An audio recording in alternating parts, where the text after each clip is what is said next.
आज आपके standard 10th की गुजराती टेक्स्ट में से पोएम नंबर 4 करने जा रहे हैं, जिसका टाइटल है जीवन अंजलि था जो। अब जीवन अंजलि था ना, मतलब जीवन का ऐसा उपयोग करना जो दूसरों को काम आए, ना कि खुद के लिए। अब हम जीवन देखने जाएं तो अपने लिए जीते हैं, जब भूख लगती है तो खुद के लिए खाना खाते हैं, किसी और के लिए नहीं खाना खाते हैं। लेकिन यहाँ जो कवि हैं करसनदास माणेक, उन्होंने ये इस पोएम के द्वारा हमें समझाने की कोशिश की है कि आप खुद के लिए तो जीवन हमेशा ही जीते हो, कहना नहीं पड़ता, हम जीवन जीना शुरू कर देते हैं। हमें कोई बताने नहीं आता कि भाई तुझे भूख लगे तू खाना खा ले। बट बेसिकली हमें क्या करना चाहिए, हमें हमारे जीवन में ऐसे कामों को करना चाहिए जो दूसरों के लिए लाभदायी हो। तो चलो देख लेते हैं। पहले तो कवि जो है उनका इंट्रो। इनका जन्म 28/11/1901 और अवसान यानी मृत्यु हुई थी 18/1/1978 में। करसनदास नरसिंह भाई माणेक का जन्म कराची यानी पाकिस्तान में हुआ था। वो जामनगर जिला के हडियाणा नाम की जो जगह है वहाँ से बिलोंग करते थे। आलबेल, मोहब्बत ने मांडवे, वैशपयननी वाणी, मध्याहन द्वारा लिखी गई उनके काव्यों के संग्रह हैं। हरीना लोचनिया अने लाक्षागृह नाम की उन्होंने 2 बहुत ज़्यादा फेमस रचनाओं को रचा है।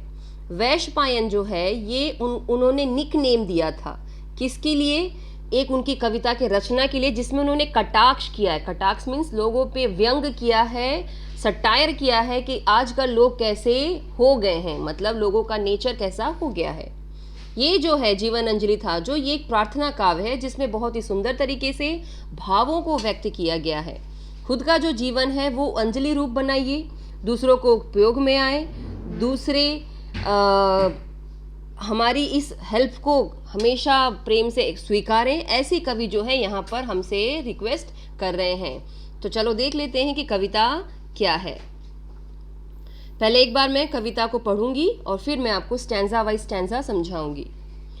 जीवन अंजलि था जो, मारू जीवन अंजलि था जो, भूख्या काजे भोजन बंजो, तरस्या नु जड़ था जो, दीन दुखिया ना आंसू लोता, अंतर कदी न धरा जो, मारू जीवन अंजलि था जो। सतनी कांटाड़ी केड़ी पर पुष्प बनी पथरा जो, झेर जगतना जीरवी जीरवी अमृत उरना पाजो, मारू जीवन अंजलि था जो। वण था क्या चरणों मारा, नित तारी समीपे धाजो, हैया ना प्रत्येक स्पंदन ने तारू नाम रटाजो, मारू जीवन अंजलि था जो। वमड़ोनी वच्चे नैया मुझ हालक डोलक था जो, श्रद्धा केरी दीपक मारो, नव कदिए उलवाजो, मारू जीवन अंजलि था जो। अब पहली लाइन हम देख लेते हैं। पहली 3 लाइंस को हमें ध्यान से देखना है, जो एक स्टैंजा बनता है। कवि करसनदास जी क्या कह रहे हैं? जीवन अंजलि था जो, मारू जीवन अंजलि था जो, भूख्या काजे भोजन बंजो, तरस्यानु जड़ था जो, दीन दुखियाना आंसू लोता, अंतर कदीना धराजो। कवि क्या कह रहे हैं कि जीवन कैसा बनाइए, दूसरों को अर्पित कीजिए, दूसरों के लिए प्रेम भावना रखिए, ऐसा अपना जीवन बनाइए। किन किन एग्जाम्पल से वो बता रहे हैं? तो भूख्या मीन्स जो भूखा है उसके लिए भोजन की व्यवस्था करके दीजिए, जो प्यासा है, तरस्या मीन्स जो प्यासा है जल का, उसे पानी की सुविधा दीजिए। दीन दुखिया हर वो व्यक्ति जो इस दुनिया में बहुत ज़्यादा दुखी है, गरीब है, उसके आंसू पोंछिए। उसे आंसू पोंछने में कभी भी अपने आप को ये मत सोचना कि हाँ मैंने इतने सारे दीन दुखियों की, गरीबों की मदद कर दी, अब मेरा काम खत्म। ऐसा नहीं, जितने ही दीन दुखियों की, गरीबों की आप मदद करेंगे, भगवान आपको उतना ही संतोष देगा, आप पर उतना ही प्रसन्न होगा, आप इंटरनली भी बहुत ज़्यादा सेटिस्फाइड होंगे। इसीलिए आप अपने जीवन को दूसरों पर समर्पित कर दीजिए। सतनी कांटाड़ी केड़ी पर पुष्प बनी पधरा जो, जेर जगत ना जीरवी जीरवी अमृत उरना पाजो, मारू जीवन अंजलि था जो। अब यहाँ पे क्या कह रहे हैं? सत्य। अब हम जानते हैं कि सत्य की जो पथ होते हैं, सच्चाई का जो रास्ता होता है, वो इतना इजी नहीं होता हमारे लिए। क्यों इजी नहीं होता? क्योंकि हर कदम पे हमें बहुत सारी परीक्षाओं का सामना करना पड़ता है। तो यहाँ पे कवि ये कह रहे हैं कि आप सत्य की अगर रास्ते को अपना रहे हैं तो वहाँ पे ऐसे बहुत सारे सिचुएशंस आएंगी जिसको कंपेयर किया है कांटों के साथ। जब हम सच्चाई का साथ देते हैं तो बहुत लोग मिलते हैं हमें टांग अड़ाने वाले, हमारे लिए परेशानियों को इकट्ठा करने वाले। तो ऐसे समय पर आप ये सोचिए कि उनके लिए हमें क्या बनना है? पुष्प मीन्स फूल बन करके उनकी मदद करना है। यानी ऐसे लोग जो अपने आप को दूसरों के लिए समर्पित कर रहे हैं, आपको उन्हें सपोर्ट करना है। हम जब सच्चाई का रास्ता चल रहे होते हैं, सच्चाई के रास्ते पर जब हम चल रहे होते हैं, तो हमें ये सोच करके चलना है कि भले कुछ भी हो जाए, आने वाली सभी समस्याएं मेरे लिए पुष्प बन करके सामने आ जाएंगी। जगत कैसा है? जहर देने वाला। अब जहर मतलब बहुत ज़्यादा तंग करने वाला, हर बात पे जेलसी देखने को मिलेगी।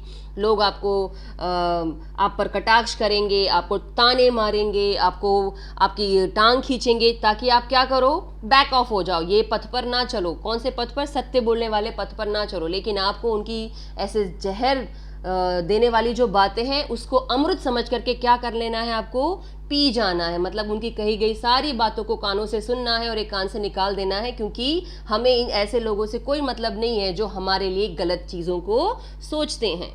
वण था क्या ना चरणों मारा नित तारी समीपे धाजो, हैया ना प्रत्येक संपंदन ने तारू नाम रटाजो। अब यहाँ पे इस लाइन में क्या कह रहे हैं कि मैं जब थक जाऊं या मेरे चरण जो थके हुए हैं, तो कभी भी मुझे एक जगह पे बैठना नहीं है। मतलब सिचुएशन ऐसी आ गई कि जहाँ पर आपको बहुत सारे लोग परेशान करने वाले आ रहे हैं, जहाँ पर आपको लोग नेगेटिविटी फैलाने वाले मिलते हैं, तो आपको वहाँ पे खुद को सरेंडर नहीं करना, यानी थक करके सरेंडर क्विट नहीं कर देना। आपको वहाँ पे डटे रहना है।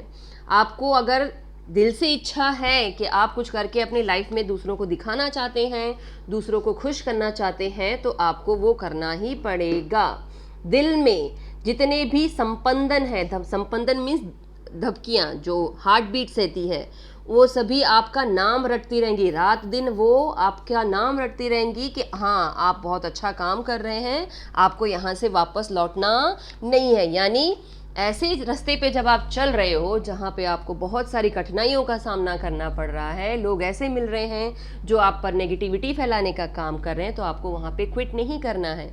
उस समय आपकी जो दिल की बातें हैं, जो एक एक हार्ट बीट आपको, आपके दिल की जो धड़कन है जो आपको करने के लिए कह रही है, उसको सुनिए और आगे बढ़ते चले जाइए। अंदर ही अंदर बस यही रटन रखते रहिए कि मैं ये काम पूरा करके ही हटूंगा। वमड़ोनी वच्चे नैया मुझ हालक डोलक था जो, श्रद्धा केरी दीपक मारो नव कदिए ओलावजो। अब हम जानते हैं सबसे इम्पोर्टेंट चीज़, जब हम कुछ अच्छा करने के लिए निकलते हैं ना, तो हर तरफ से मुसीबतें हमें घेर लेती हैं। ठीक है, तो यहाँ पे क्या बताया जा रहा है कि जब मैं ऐसी नैया पे बैठा हूँ जो भंवर से घिरी हुई है और मेरी नैया उस टाइम पे हालक डोलक हो रही है, यानी हिल रही है, स्टेबल नहीं हो पा रही है, तो ऐसे टाइम पे वो प्रभु से प्रार्थना करते हैं कवि कि प्रभु जी, आप अपने दर्शन दे करके मेरी इस नैया को नदी के किनारे तक ले जाने का काम करना, मुझे पार लगाना, क्योंकि मेरे अंदर क्या है, आपके श्रद्धा का दिया जला हुआ है। मेरा जो विश्वास है आप पर अटूट है, तो ये श्रद्धा कभी भी, इस दिए को कभी भी बुझने मत देना। मतलब मैं किसी भी विकट परिस्थिति में भी मैं अपनी श्रद्धा जो भगवान के ऊपर है वो कभी भी छोड़ना नहीं चाहूँगा, और वो तभी संभव हो पाएगा जब मेरे प्रभु मेरे साथ रहेंगे। और फिर कवि कहते हैं मेरा जीवन ऐसा हो जो दूसरों को काम आए। तो इस प्रार्थना गीत में कंप्लीटली करसनदास माणिक ने एक ही चीज़ कही है कि खुद के लिए तो हर एक व्यक्ति जीवन जीता है, लेकिन जब हम दूसरों को आगे बढ़ाने के लिए, दूसरों की मदद करने के लिए, गरीबों की मदद करने के लिए, जो दुखी है उसको खुशी देने के लिए जब हम काम करते हैं, तो भगवान तक हमारे साथ लग जाते हैं और हमें हर विकट परिस्थिति से बाहर निकालने का काम होते हैं। वो हमारे तारणहार बन जाते हैं जो हमें इस समुद्री रूपी परेशानियों से बाहर निकालते हैं। तो ये थी आपकी पोयम जीवन अंजलि था जो। फटाफट हम इसकी शब्द समृद्धि देख लेते हैं। अंजलि का मतलब खोबा माँ समाये तेटलू पानी के फूल लई अर्पवानी क्रिया। आपने देखा होगा सुबह सुबह मम्मी या पापा जो लोटे में अर्घ देते हैं उसे अंजलि करना कहते हैं। तो यहाँ पे हमें किसी भी तरीके का अंजलि देने की बात नहीं की जा रही है। यहाँ पे इस मीनिंग का मतलब ये बताया जा रहा है कि अर्घ देना यानी अपने लाइफ को किसी और के लिए अर्पित कर देना। अमृत मतलब पीयूष अमी, काजे उसके लिए, दीन यानी गरीब, अंतर मीन्स दिल के अंदर, सत्य मीन्स सत्य, जिरवु यानी हैंडल करना, बर्दाश्त करना, समीप यानी पास में, श्रद्धा मीन्स विश्वास, प्रत्येक मतलब हर एक के लिए, नैया मतलब नाव, उर मतलब दिल, दोजो यानी दौड़ना और संपदन मतलब दिल का धबकना यानी कूदना, जो दिल का हार्ट बीट का जो हम धड़कन महसूस करते हैं उसे कहा जाता है संपदन। तो ये थी आपकी कविता जीवन अंजलि था जो, आई होप आपको ये अच्छे से समझ में आ गई होगी। Thank you.